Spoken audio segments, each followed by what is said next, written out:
রোজকার রান্নার থেকে আজকের রেসিপি চিকেন ফ্রাই। আজ বানাবো চিকেন ফ্রাই। তো চিকেন ফ্রাই করার জন্য চিকেন তো লাগবেই। আমি এরকম চিকেন নিয়ে নিয়েছি।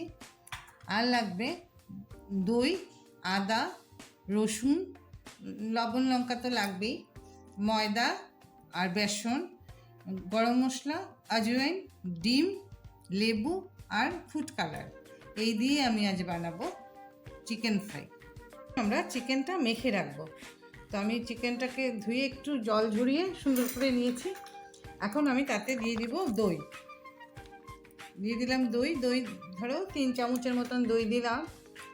আবার 2 চামচের মতন লেবুর রস।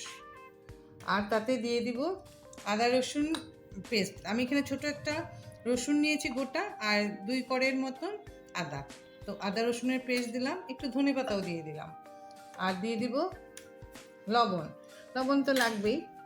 তো লবণটা আধা চামচের মতন দিলাম, কারণ টক দই পড়েছে, লেবু আছে। আর দিয়ে দিব লাল লঙ্কার গুঁড়ো। আর এখন তাতে দিয়ে দিব ময়দা নিয়েছি আমি, কর্নফ্লাওয়ার নিই। ময়দা আমি মোটামুটি এরকম ভর্তি 2 চামচ ময়দা দিয়ে দিব।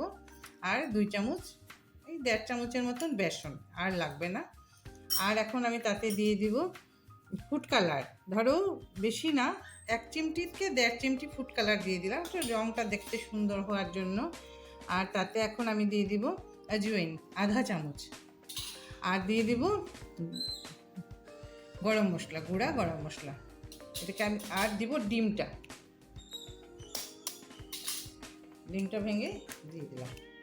এখন আমি এটাকে খুব ভালো করে মেখে আধা ঘন্টার মতন রেখে দিব, তারপর ভাজবো। আমি ভালো করে মেখে নিই। এইভাবে মাংসটা মেখে রেখে দিয়েছি অনেকক্ষণ, বেশ আমি ধরো 1.5-2 ঘন্টা রেখেছি, আধা ঘন্টা রাখলেও হয়। আর কড়াইটাতে তেল দিয়ে দিয়েছি, তেলটাও মোটামুটি গরম হয়েছে, বেশি না, মানে কাঁচা গন্ধটা গেলে হলো। বেশি গরম হয়ে গেলে উপরটা পুড়ে যাবে আর ভিতরটা ভালো হবে না।